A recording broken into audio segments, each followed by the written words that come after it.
স্বাগত নিউজ 24 সংবাদে। পুরো সংবাদে আপনাদের সঙ্গে আছি আমি নাফিসা হক। জাতীয় নির্বাচনের জোর প্রস্তুতি নিচ্ছে কমিশন। আশা করা হচ্ছে আরপিও সংশোধনের কাজ শেষ হবে এই সপ্তাহের মধ্যেই। চূড়ান্ত হয়েছে সীমানা নির্ধারণও। কমিশন সচিব আক্তার আহমেদ বলেছেন, সবার সহযোগিতায় সুষ্ঠু ভোট করবে ইসি। তবে সংশয়ে রয়েছেন নির্বাচন ব্যবস্থা সংস্কার কমিশনের প্রধান বদিউল আলম মজুমদার। তিনি বলছেন, ভোট করার কোনো অভিজ্ঞতা নেই এই কমিশনের, আর তাই সংসদ নির্বাচন ঠিক কেমন হবে সেই বিষয়ে প্রশ্ন থেকেই যাচ্ছে। অন্তরা বিশ্বাসের প্রতিবেদন। একটা সংকটময় সময়ে দায়িত্ব পেয়েছে এএমএম নাসির উদ্দিন নেতৃত্বাধীন নির্বাচন কমিশন। ৮ মাসের মধ্যেই ইসি মুখোমুখি হয়েছে নানা ঘটনার। জাতীয় নাগরিক পার্টি এনসিপি সহ বিভিন্ন পক্ষ নানা দাবিতে একাধিকবার কমিশনের ভবনও ঘেরাও করতে এসেছে। সব মিলিয়ে নানামুখী চাপের মধ্যেই সংসদের নির্বাচনী প্রস্তুতি নিচ্ছে ইসি। এরই মধ্যে 12,47,00,000 ভোটারের তালিকা হালনাগাদ করেছে কমিশন। প্রস্তুত করেছে প্রায় 47,000 কেন্দ্রের তালিকাও। চলছে নতুন রাজনৈতিক দলের নিবন্ধনের কাজ। এরই মধ্যে এনসিপি সহ 144টি নতুন রাজনৈতিক দলের কেউই নিবন্ধনের শর্ত পূরণ করতে না পারায় ইসি দলগুলোকে অতিরিক্ত 15 দিন সময় দিয়েছে। আরপিওর সংশোধনের ব্যাপারটা আমরা অলরেডি চেষ্টা করব যতটুকু আমাদের লেভেলে আছে সেটুকু আমরা কমপ্লিট করে দিতে। কিন্তু এটার সাথে আবার একটা বিষয় সম্পর্কিত আছে যে রাজনৈতিক ঐক্যমত্যের উপর কিছু কিছু সংশোধনী নির্ভরশীল, ওটাতে আবার একটু সময় লাগবে। এছাড়াও ইসি সচিব জানান, আগস্ট থেকেই নির্বাচনী সামগ্রী পাওয়া শুরু হবে। এরই মধ্যে দেশের ভেতর থেকে 8টির মধ্যে 7টি নির্বাচনী সামগ্রী কিনতে কন্ট্রাক্ট সাইন হয়েছে। পর্যবেক্ষকদের জন্য তৈরি হয়েছে নীতিমালা। শেষের পথে গণপ্রতিনিধিত্ব আদেশ সংশোধনের কাজও। আইন অনুযায়ী 15 দিনের যে সময়সীমা দিয়ে ওদের যে সাপ্লিমেন্টারি ইনফরমেশন বা ডেফিসিয়েন্সিগুলো পূরণ করার জন্য বলা হয়েছে, সেগুলো দেওয়ার পরে আমরা দেখব যে কটা আমাদের মাঠ পর্যায়ে পাঠাতে হবে। আমরা মাঠ পর্যায়ে আমাদের কর্মকর্তাদেরকে সেন্সিটাইজ করে রেখেছি যে তারা যেন এটা দ্রুততার সাথে এই জিনিসটা আমাদের কমপ্লিট করে দেন। তবে ফেব্রুয়ারিতে নির্বাচন হলে প্রস্তুতির জন্য যথেষ্ট সময় মিলবে বলে মনে করছেন নির্বাচন ব্যবস্থা সংস্কার কমিশন প্রধান। কিন্তু নির্বাচনী অভিজ্ঞতার ঘাটতি থাকায় কতটা ভালো নির্বাচন দেবে এই কমিশন তা নিয়ে তুলছেন প্রশ্ন। এখনো তো তারা একটা নির্বাচন করেনি। একটা নির্বাচন করলেই বোঝা যাবে যে তারা কতটুকু প্রস্তুত এবং তারা কত এই যে সুচারুরূপে নির্বাচন সম্পন্ন করতে পারে। এছাড়াও জনগণের আস্থা ফেরানোকেও নির্বাচনী প্রস্তুতির অংশ বলে মনে করছেন তিনি। এখন তাদের এই আস্থা অর্জন করতে হবে, তো সেই প্রচেষ্টা তারা আমি নিশ্চিত চালাচ্ছে। প্রবাসীদের ভোটের বিষয়ে সিদ্ধান্ত হয়নি এখনো। বাকি রয়েছে নির্বাচনের পোলিং এজেন্ট ও প্রিজাইডিং অফিসার সহ দায়িত্বরতদের তালিকা তৈরি ও প্রশিক্ষণের কাজও। নির্বাচন বিশ্লেষকরা বলছেন, তিনটি নির্বাচন সুষ্ঠু না হওয়ায় এই নির্বাচন কমিশনের উপরে অনেকখানি চাপ বেড়ে গেছে। তাই ত্রয়োদশ জাতীয় সংসদ নির্বাচন হবে সুষ্ঠু এবং গ্রহণযোগ্য, এবং সেজন্য সকল ধরনের প্রস্তুতি গ্রহণ করবে নির্বাচন কমিশন, এমন প্রত্যাশা সাধারণ মানুষের। অন্তরা বিশ্বাস, নিউজ 24, ঢাকা। নির্বাচন কমিশনে 2024 সালের আয় ব্যয়ের হিসেব জমা দিল জাতীয় পার্টি। বুধবার আগারগাঁওয়ে নির্বাচন কমিশনে আয় ব্যয়ের হিসেব দেন দলটির প্রেসিডিয়াম সদস্য রেজাউল ইসলাম ভূঁইয়া। জানান, 2024 সালে জাতীয় পার্টির আয় 2,64,38,938 টাকা আর ব্যয় 1,79,88,044 টাকা। এ সময় তিনি বলেন, বিগত 3 নির্বাচনে অংশগ্রহণের দায়ে জাতীয় পার্টিকে নিষিদ্ধ করলে 2018 সালের নির্বাচনে অংশ নেওয়ার জন্য বিএনপিকেও নিষিদ্ধ করা উচিত বলে মনে করে জাতীয় পার্টি। আর ঠিক একই কারণে নির্বাচনে অংশ নেওয়ার দায়ে বাকি 31টি দলকেও নিষিদ্ধ করা উচিত বলে মত তাদের। এদিকে প্রবাসী ভোটাধিকার নিশ্চিত করার দাবি নিয়ে আলোচনার উদ্দেশ্যে বিকেলে প্রধান নির্বাচন কমিশনারের সঙ্গে সাক্ষাৎ করবে এনসিপি প্রতিনিধি দল। আমাদের এই পঞ্জিকা বর্ষের বার্ষিক আয় হয়েছে হলো 2,64,38,938 টাকা, আর আমাদের ব্যয় হয়েছে 2,64,38,938 টাকা, আর ব্যয় হয়েছে 1,79,88,044 টাকা। দর্শক, এই বিষয়ে আরো খবর জানাতে নির্বাচন কমিশন থেকে যুক্ত হচ্ছেন সহকর্মী অন্তরা বিশ্বাস। অন্তরা, ইসিতে তো আয় ব্যয়ের হিসেব জমা দিয়েছে জাতীয় পার্টি এবং প্রায় 1 বছর হতে চলল এনসিপির, তারাও তো আজই জমা দেবে। এই বিষয়ে আর কি নতুন তথ্য আছে আপনার কাছে জানাবেন? এনসিপি আসলে গত 28 ফেব্রুয়ারি তারা আত্মপ্রকাশ করেছে। তো কয়েক মাসই হয়েছে আসলে তাদের যে দলীয় আত্মপ্রকাশ সেটি। তো তারা আসলে শুরু থেকেই কিন্তু যেটি বলছিল যে জাতীয় পার্টিকেও যেন নিষিদ্ধ করা হয়, কিন্তু সেটি তারা নির্বাচন কমিশনে এসে কাগজে কলমে আসলে বলেনি। কিন্তু আমরা যেটি দেখেছি গণ অধিকার পরিষদ তাদের পক্ষ থেকে গত পরশুদিন অর্থাৎ 28 জুলাই তাদের পক্ষ থেকে কিন্তু একদম সরাসরি নির্বাচন কমিশনার, প্রধান নির্বাচন কমিশনারের সাথে সাক্ষাৎ করে সেই দাবিটি জানানো হয়েছে। এবং তারা যে কথাটি বলেছে যে আওয়ামী লীগের সঙ্গে যারা নির্বাচন করেছেন 14 দল এবং সেই সঙ্গে জাতীয় পার্টি, এই দলগুলোকে যেন নিষিদ্ধ ঘোষণা করা হয়। এবং তারই পরিপ্রেক্ষিতে আসলে কথাটি এসেছে যে জাতীয় পার্টির পক্ষ থেকে যিনি প্রেসিডিয়াম সদস্য রেজাউল ইসলাম ভূঁইয়া, তিনি আসলে যে কথাটি বলছেন যে কোনো একটি দলের চাওয়া না চাওয়ায় তাদের মতো একটি দলকে নিষিদ্ধ ঘোষণা করতে পারে না নির্বাচন কমিশন।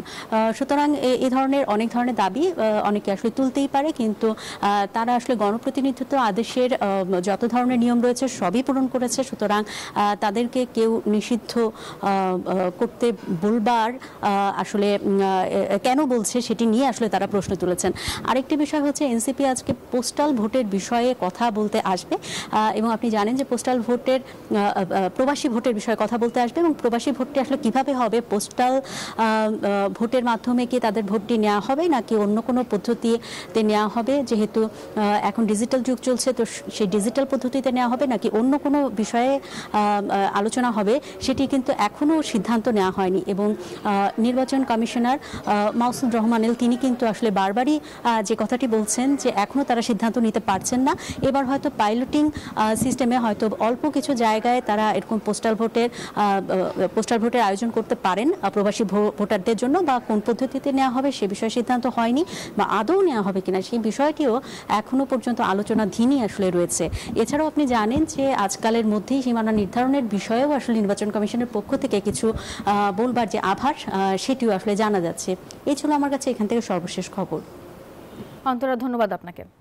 দেশের স্বার্থেই জাতিসংঘ মানবাধিকার কার্যালয় স্থাপন বলে দাবি করছেন পররাষ্ট্র উপদেষ্টা, কিন্তু এমন সিদ্ধান্ত বাংলাদেশকে বিশ্বের সবচেয়ে সংকটাপন্ন দেশগুলোর কাতারে ফেলতে পারে বলে ধারণা কূটনীতি বিশ্লেষকদের। অধ্যাপক ইমতিয়াজ আহমেদ এই বিষয়ে বলছেন, এর বিরূপ প্রভাব পড়তে পারে কূটনৈতিক সম্পর্ক এবং নীতি নির্ধারণে। এ বিষয়ে আরও জানাচ্ছেন সহকর্মী প্রমা চৌধুরী। রাজনৈতিক বিতর্ক ও বিরোধিতা উপেক্ষা করে ঢাকায় স্থাপন হচ্ছে জাতিসংঘের মানবাধিকার বিষয়ক হাই কমিশনের কার্যালয়। দেশের স্বার্থেই এর অনুমতি দেওয়া হয়েছে বলে দাবি পররাষ্ট্র দপ্তরের। আমরা তো আমাদের নিজেদের স্বার্থ দেখেই কিন্তু কাজটা করেছি, তাদের প্রস্তাবের উপরে তো আমরা যে একটা এগ্রিমেন্ট সই করে দিয়েছি তা না। বাংলাদেশে জাতিসংঘের মানবাধিকার বিষয়ক হাই কমিশনের কার্যালয়ের পরিকল্পনা দেশকে কতটুকু এগিয়ে নিবে এ নিয়ে প্রশ্ন তুলছেন কূটনৈতিক মহল। প্রশ্নবিদ্ধ এই সিদ্ধান্ত জনগণকে আরো বিভ্রান্ত করছে বলে ধারণা আন্তর্জাতিক সম্পর্ক বিশ্লেষকের। যদি আমাদের হিউম্যান রাইটস কন্ডিশন যদি ভালো করতে হয়, আমি মনে করি না এই ধরনের অফিস এনে করা যাবে, বরং এর ধরনের অফিস আসলে আরো নেগেটিভ একটা ইম্প্যাক্ট পড়বে, ইমেজ সংকট হবে। এই মিশন নিরপেক্ষভাবে কাজ করবে কিনা তা নিয়ে প্রশ্ন তুলে সাবেক রাষ্ট্রদূত মুন্সি ফয়েজ বলছেন, এর উপর ভর করে তৃতীয় কোনো পক্ষ নজরদারি করছে কিনা বাংলাদেশের উপর সে বিষয়টিতেও দৃষ্টি রাখা দরকার। জাতিসংঘের এই মানবাধিকার কমিশনের অফিসগুলোর যেখানে যেখানে আছে সেটার যে ইতিহাস তার সাথে মেলাতে গেলে আমাদের জন্য সম্মানজনক কিছু নাই, বরং অনেক সমস্যার কারণ আছে। মার্কিন যুক্তরাষ্ট্র বলি বা এরকম আরো দু একটা দেশ থাকতে পারে যারা এই ব্যাপারে যাদের স্বার্থ থাকতে পারে, যারা আমাদের এখানে মানবাধিকার, গণতন্ত্র ইত্যাদিকে নিয়ে ব্যবহার করে আমাদের উপর নানান রকমের নজরদারি চালায়। বিশ্লেষকরা জানান এই সিদ্ধান্ত নেতিবাচক, তবে বাইরের এই প্রতিষ্ঠানের সহযোগিতা বাংলাদেশের কতটুকু দরকার তা জনগণের কাছেও স্পষ্ট করার কথা বলছেন তারা। পুরো পরিবর্তন বাংলাদেশে জুলাই আগস্টের যে স্যাক্রিফাইস, এটা তো বাংলাদেশ জনগণ করেছে। হিউম্যান রাইটস কমিশন কোথায় ছিল স্পষ্ট, মানে আমি কেন তাকে আনছি। সরকার যেহেতু চুক্তি স্বাক্ষর করেছে, কি চুক্তি হয়েছে সেই জিনিসটা সবার সাথে খোলাসা করা, সবাই জনগণকে জানানো। অন্যদিকে চাইলে 6 মাসের নোটিশে যে কোনো সময় সরিয়ে দেওয়া যাবে এই কার্যালয়ে বলে জানিয়েছেন পররাষ্ট্র উপদেষ্টা তৌহিদ হোসেন। বলছেন 2 বছর পর এর কার্যক্রম রিভিউ করা হবে। প্রমা চৌধুরী, নিউজ 24, ঢাকা। দুর্নীতি ও রায় জালিয়াতির অভিযোগে শাহবাগ থানার মামলায় সাবেক প্রধান বিচারপতি ABM খায়রুল হককে 7 দিনের রিমান্ড দিয়েছেন আদালত। বুধবার সকালে আদেশ দেওয়া হয়। গত ২৭ আগস্ট মামলাটি দায়ের করেন সুপ্রিম কোর্টের আইনজীবী মুজাহিদুল ইসলাম শাহীন। গত বৃহস্পতিবার ধানমন্ডির বাসা থেকে খায়রুল হককে গ্রেপ্তার করে ঢাকা মহানগর গোয়েন্দা পুলিশ। যাত্রাবাড়িতে যুবদল কর্মী আব্দুল কাইয়ুম আহাদ হত্যা মামলায় তাকে কারাগারে পাঠানোর আদেশ দেন আদালত।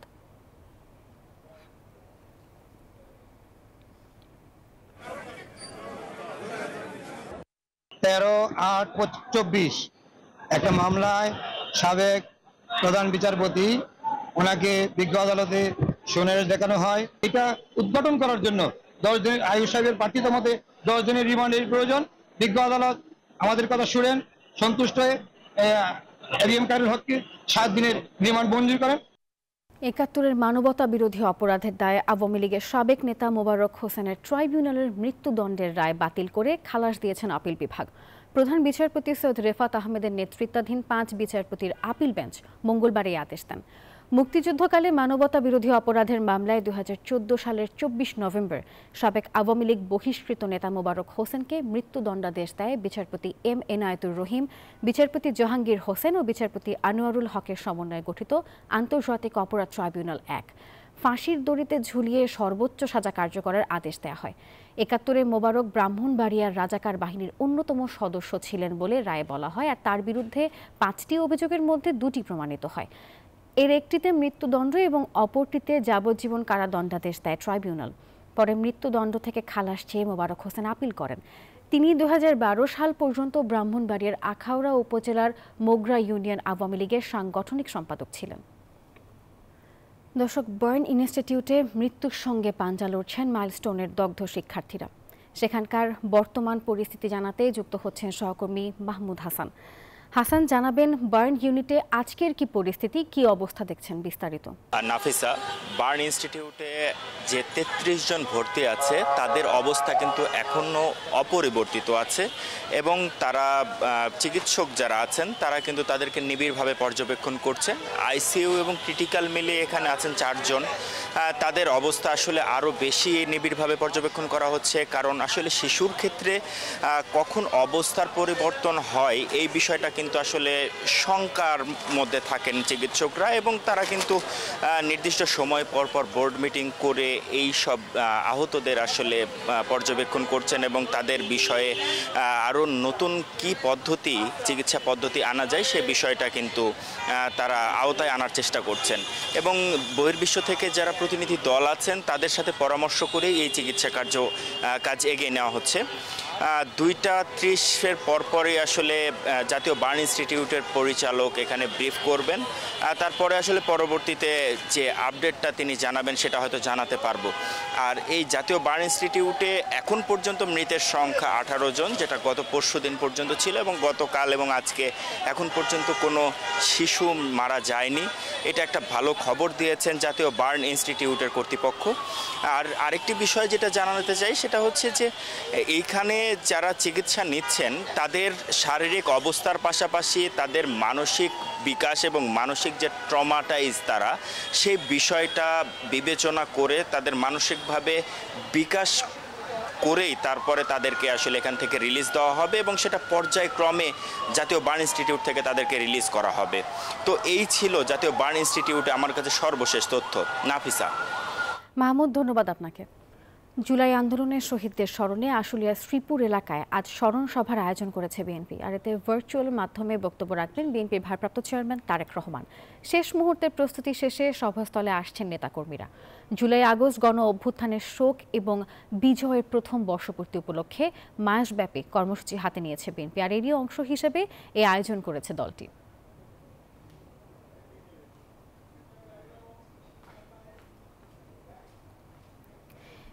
দর্শক, এই বিষয়ে আরো খবর জানাতে যুক্ত হচ্ছেন সাভার থেকে সহকর্মী নাজমুল হুদা। নাজমুল, জানাবেন বিএনপির স্মরণ সভার প্রস্তুতি আপনি কেমন দেখছেন? নেতাকর্মীরা আসতে শুরু করেছে কিনা, কি বলছেন তারা? আপনাকে ধন্যবাদ। আপনি যেমন বলছেন, এই মুহূর্তে রয়েছে আমি আশুলিয়ার আর কিছুক্ষণের মধ্যে কিন্তু যে স্মরণ সভা, সেই স্মরণ সভা শুরু হতে যাচ্ছে। এবং আমরা যদি বলি যে নেতাকর্মীরা কিন্তু আপনি দেখতেই পাচ্ছেন যে এখন তারা চেয়ারগুলোতে বসে আছে এবং প্রত্যেকটা ওয়ার্ড, ইউনিয়ন এবং জেলা থেকে, অর্থাৎ ঢাকা জেলা থেকে কিন্তু নেতাকর্মীরা আসতে শুরু করেছে। এরই মধ্যে কিন্তু যে এই মঞ্চস্থলে কিন্তু নেতাকর্মীরা আসছে এবং একই সঙ্গে আমরা যদি আপনাদেরকে এখানকার যে নেতাকর্মীরা আপনারা দেখতেই পাচ্ছেন যে বিভিন্ন নেতাকর্মী এবং স্থানীয় এবং ঢাকা জেলার যেসব নেতারা রয়েছে তারা কিন্তু এখানে এসেছেন এবং আমরা যদি আপনাদেরকে দেখানোর চেষ্টা করবো যে এই যে বিএনপি নেতাকর্মীরা কিন্তু যেহেতু এই যে আশুলিয়াতে যে আপনারা জানেন যে একটি পুলিশের যে গাড়ি সেই গাড়িতে কিন্তু যে 6 জনকে পুড়িয়ে হত্যা করা হয়েছিল, একই সঙ্গে সাভার আশুলিয়ায় প্রায় 71 জনকে গুলি করে হত্যা করা হয়েছিল সেই জায়গায় এবং সেই যে যারা নিহত যারা পরিবার অর্থাৎ নিহতের পরিবার এবং যারা আহত তারা কিন্তু এখানে আছেন এবং আমরা যদি একই সঙ্গে আপনাদেরকে দেখাতে চাই যে এখানকার নেতাকর্মীরা কিন্তু এসেছেন এবং তারা কিন্তু যে এইখানে যে যারা নিহত পরিবারকে সম্মাননা দিবে এবং তাদেরকে আর্থিক সহায়তাও করবেন এবং এই যে পরিবারগুলি আমরা যদি দেখাই যে আমাদের কথা আমরাই বলবো, শহীদ পরিবারের লোকজন কিন্তু এখানে এসেছে এবং আপনারা যদি একটু ক্যামেরার মাধ্যমে দেখানোর চেষ্টা করব যে শহীদ পরিবারের লোকজন দেখতেই পাচ্ছেন যে তারা এখানে এসেছেন এবং তারা কিন্তু আসলে কথা বলবেন। এরপরে তারেক রহমান, ভারপ্রাপ্ত চেয়ারম্যান তারেক রহমান, তিনি কিন্তু আসলে কথা বলবেন। এর আগে এখানে যে পুড়িয়ে হত্যা করা হয়েছিল সেই পুড়িয়ে হত্যার করার যে সেই যে ট্রাক যে গাড়িটি রয়েছে সেই গাড়িটি কিন্তু আপনি দেখতেই পাচ্ছেন যে পুলিশের যে গাড়ি সেই পুলিশের গাড়িতেই তাদেরকে এখানে রাখা হয়েছিল এবং এই গাড়িতেই কিন্তু তাদেরকে 6 জনকে পুড়িয়ে হত্যা করা হয়েছিল। তাদের স্মরণেই কিন্তু আজকে শ্রমিক জনতা এবং যাদের এই যে গুলি করে হত্যা করা হয়েছিল এবং 24 আপনারা জানেন যে এই যে গণহত্যা চালিয়েছিল সেই গণহত্যার কারণেই কিন্তু আপনার এই যে নেতাকর্মীরা কিন্তু আজকে এসেছেন এবং আমি যদি এখানকার শহীদ পরিবারের সাথে একজনের সাথে কথা বলার চেষ্টা করবো যে তাদেরকে এখানে আসা হয়েছে। রাজধানীর ফরেন সার্ভিস একাডেমিতে আজও সংলাপে বসছে জাতীয় ঐক্যমত্য কমিশন ও রাজনৈতিক দলগুলো। জুলাই সনদের খসড়া নিয়ে দলগুলোর মতামত দেওয়ার কথা রয়েছে আজ। 20টি মৌলিক বিষয়ের সংস্কার নিয়ে গত জুন মাসে শুরু হয় দ্বিতীয় ধাপের আলোচনা। আগামী 31 জুলাইয়ের মধ্যে জুলাই সনদ চূড়ান্ত করতে চায় কমিশন। এ পর্যন্ত 12টি বিষয়ে আংশিক ও পূর্ণাঙ্গভাবে একমত হয়েছে দলগুলো। দেশ গড়তে জুলাই পদযাত্রা কর্মসূচির অংশ হিসেবে আজ নরসিংদীতে পথসভা ও সমাবেশে অংশ নেবেন জাতীয় নাগরিক পার্টির কেন্দ্রীয় নেতাকর্মীরা। দুপুরের পর নরসিংদী ক্লাবে শহীদ পরিবারের সাথে মত বিনিময় করবেন শীর্ষ নেতারা। আর এরপরে বিকেল 5টার দিকে পদযাত্রা শেষে পৌরসভা চত্বরে পথসভা করবেন তারা। এদিকে সমাবেশকে ঘিরে ব্যাপক প্রস্তুতি নেওয়া হচ্ছে। কর্মসূচিতে অংশ নেবেন এনসিপির আহ্বায়ক নাহিদ ইসলাম, দক্ষিণাঞ্চলের মুখ্য সংগঠক হাসনাত আব্দুল্লাহ, উত্তরাঞ্চলের সংগঠক সার্জিস আলম সহ স্থানীয় নেতৃবৃন্দরা। গুলশানে সাবেক এমপির বাসায় চাঁদাবাজির ঘটনায় গ্রেপ্তার রিয়াদের বাসা থেকে 2,25 লক্ষ টাকার চেক উদ্ধার করেছে পুলিশ। তদন্তের স্বার্থে কে চেক দিয়েছে তার নাম প্রকাশ করেনি সংস্থাটি। ডিএমপির মুখপাত্র জানিয়েছেন, এই বিষয়ে কলাবাগান থানায় আলাদা একটি মামলা রুজু প্রক্রিয়াধীন। বুধবার ব্রিফিংয়ে 7 মাসের আইন শৃঙ্খলা পরিস্থিতির চিত্র তুলে ধরা হয়। আর সেখানে জানানো হয়, জানুয়ারি থেকে প্রতি মাসে গড়ে খুন হয়েছে 20টি, ছিনতাই 46টি এবং 70টি চাঁদাবাজির মতো ঘটনা ঘটেছে। গুলশানের সাবেক এমপির বাসায় চাঁদাবাজির এই ভিডিও ফুটেজ গত 17 জুলাইয়ের। দেখা যায় চাঁদার টাকা নিচ্ছেন 5 জন। চাঁদা নেওয়ার সময় হাতে নাতে ধরা পড়েন তারা। এর মধ্যে অন্যতম বৈষম্য বিরোধী ছাত্র আন্দোলনের সাবেক সমন্বয়ক আব্দুর রাজ্জাক বিন সুলাইমান ওরফে রিয়াদ। গ্রেপ্তারের পর আসামিরা এখন রিমান্ডে। তাদের দেয়া তথ্যে রিয়াদের বাসা থেকে 4টি 2,25 লাখ টাকার চেক উদ্ধার করা হয়। এই ঘটনায় পৃথক আরেকটি মামলা হয়েছে কলাবাগান থানায়। তবে তদন্তের স্বার্থে চেক দেয়া ব্যক্তির নাম বলেনি সংস্থাটি। আমরা তদন্তাধীন রয়েছে একটা চেকের এখানে বিষয় আসছে 2,25 লাখ টাকা। এটা এই মামলায় যে গ্রেফতারকৃত রিয়াদ নামে একজন।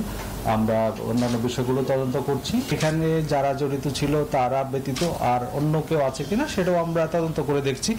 আশা করি তদন্ত শেষে এগুলো বিস্তারিত জানা সম্ভব হবে। রিয়াদের সামাজিক যোগাযোগ মাধ্যম ও ঘনিষ্ঠজনদের দেয়া তথ্য বলছে, জুলাই গণঅভ্যুত্থানের আগে পরে সেলফিবাজিকে পুঁজি করে সমন্বয়ক রিয়াদ চাঁদাবাজির শিল্প গড়ে তোলে। স্থানীয় সমন্বয়কদের নিয়ে বিভিন্ন সরকারি অফিসে নানা অসম তদবিরবাজিও করত সে। একে একে সব ঘটনা এখন বেরিয়ে আসছে। রিয়াদের এমন উত্থান নাটক সিনেমাকেও হার মানায় বলে মন্তব্য করেন অনেকে। এদিকে ডিএমপির ব্রিফিংয়ে জানানো হয় সাম্প্রতিক সময়ে সংঘটিত সব অপরাধে জড়িতদেরই গ্রেপ্তার করা হয়েছে। সাম্প্রতিক সময়ে যেসব চাঞ্চল্যকর ঘটনা ঘটেছে বেশিরভাগ ক্ষেত্রেই আমরা সেগুলো রহস্য উদ্ঘাটন করতে সক্ষম হয়েছি এবং যারা এইসব ঘটনার সাথে জড়িত ছিল তাদেরকে আইনের আওতায় নিয়ে আসতে সক্ষম হয়েছি। গত 24 ঘন্টায় ছিনতাই, ডাকাতি, চাঁদাবাজি সহ বিভিন্ন মামলায় গ্রেপ্তার হয়েছে 186 জন। আর জানুয়ারি থেকে প্রতি মাসে গড়ে খুন 20টি, ছিনতাই 46টি ও 70টি চাঁদাবাজির ঘটনা ঘটেছে। নাইম আলচিকো, নিউজ 24, ঢাকা। রাশিয়ার কামচাটকা উপদ্বীপে 8.8 মাত্রার ভয়াবহ ভূমিকম্পের পর সুনামি আতঙ্ক ছড়িয়ে পড়েছে গোটা প্রশান্ত মহাসাগরীয় অঞ্চলে। জাপান থেকে যুক্তরাষ্ট্র পুরো অঞ্চলেই বিস্তীর্ণ উপকূল জুড়ে জারি করা হয়েছে সর্বোচ্চ সতর্কতা। আর এরই মধ্যে জাপানে আছড়ে পড়েছে সুনামির প্রথম ঢেউ। সুনামির আশঙ্কায় বিভিন্ন দেশের ঝুঁকিপূর্ণ এলাকা থেকে সরিয়ে নেওয়া হচ্ছে লাখো মানুষকে। প্রশান্ত মহাসাগরের ভূমিকম্প প্রবণ রিং অফ ফায়ারে অবস্থিত রাশিয়ার পূর্ব উপকূলে আঘাত হানে এই শক্তিশালী ভূমিকম্প, যা 1952 সালের পর ওই অঞ্চলের সবচেয়ে ভয়াবহ। উৎপত্তি স্তরের কাছে কামচাটকায় রেকর্ড করা হয়েছে 3 থেকে 4 মিটার উঁচু ঢেউ, ঘটেছে হতাহতের ঘটনা। এদিকে সুনামির প্রথম ঢেউ জাপানের হোক্কাইডোতে আঘাত হানার পর দেশটির পুরো পূর্ব উপকূল জুড়ে সতর্কতা জারি করা হয়েছে। 2011 সালের ভয়াবহ স্মৃতি মাথায় রেখে উঁচু ও নিরাপদ আশ্রয়ে সরে যাচ্ছেন বাসিন্দারা। পরবর্তী ঢেউগুলো আরও বড় হতে পারে বলে সতর্ক করেছে প্রশাসন। সুনামি সতর্কতা জারি হয়েছে যুক্তরাষ্ট্র জুড়েও। হাওয়াইয়ের উপকূলীয় বাসিন্দাদের সরিয়ে নেওয়ার পাশাপাশি উঁচু ভবনে আশ্রয় নিতে বলা হয়েছে। এছাড়া দক্ষিণ আমেরিকার পেরু এবং ইকুয়েডরও সতর্কতা জারি করেছে। প্রশান্ত মহাসাগরের অন্যান্য উপকূলীয় দেশগুলোতেও বিভিন্ন মাত্রার ঢেউ আঘাত হানতে পারে বলে করা হচ্ছে আশঙ্কা। Desk report, news 24। 37 বছর পর ইংলিশ চ্যানেল পাড়ি দিলেন বাংলাদেশের দুই সাঁতারু মাহফিজুর রহমান সাগর এবং নাজমুল হক হিমেল। এর আগে এশিয়ার প্রথম সাঁতারু হিসেবে ইংলিশ চ্যানেল পাড়ি দিয়েছিলেন ব্রজন দাস এবং 1965 সালে আব্দুল মালেক। সর্বশেষ 1987 সালে মোশাররফ হোসেন ইংলিশ চ্যানেল পাড়ি দিয়েছিলেন। মঙ্গলবার ভারতের দুই সাঁতারুর সাথে রিলেতে 12 ঘন্টা 10 মিনিট সময় নিয়ে সফলভাবে চ্যানেল পাড়ি দিয়ে লাল সবুজের পতাকা উড়ান সাগর ও হিমেল। এই চ্যানেলটি প্রায় 21 মাইল অর্থাৎ 33.7 কিলোমিটার দীর্ঘ। তবে স্রোত এবং অন্যান্য পরিস্থিতির কারণে সাঁতারুদের প্রকৃত সাঁতারের দূরত্ব আরও বেশি হতে পারে। মূলত ইংলিশ চ্যানেল পাড়ি দিতে 7 জুলাই যুক্তরাজ্য যাওয়ার পর আবহাওয়া অনুকূলে না থাকার কারণে স্লট পাচ্ছিলেন না বাংলাদেশের সাঁতারুরা। এটা একটা অসাধারণ অনুভূতি। এটা বলার ভাষা আমার এই মুহূর্তে আমার কাছে নেই। এই মেডালটা হাতে পাওয়ার পরে মনে হলো যে আমার জীবন অনেক বড় একটা পরিপূর্ণ একটা কাজ সফল হয়েছে। তো এই মুহূর্তে আমার কোনো ভাষা নাই যে এটা কিভাবে মনের ভাবটা একটা প্রকাশ করা যাবে। মাছ সমুদ্রে ঢেউ, জেলিফিশ, অন্যান্য অনেক বিষয় জড়িত ছিল। তারপরও আমাদের মনে হয়েছে যে এই ইংলিশ চ্যানেলটা সফল হতে পেরে বাংলাদেশের জন্য গর্বের, যেরকম নিজের জন্য, নিজের পরিবারের এবং নিজের আত্মীয় পরিজন সবার জন্য একটা ইতিবাচক বা গর্বের দিক হতে পারে। দর্শক, নিউজ 24 সংবাদের এখনকার আয়োজন এ পর্যন্তই। দেশে করোনা ভাইরাস এবং বিভিন্ন সংক্রমণের হার কিন্তু বেড়েছে, আর তাই সংক্রমণ থেকে সুরক্ষিত থাকতে ব্যবহার করুন সেফনিল ফেস মাস্ক। এতক্ষণ সঙ্গে থাকার জন্য ধন্যবাদ সবাইকে।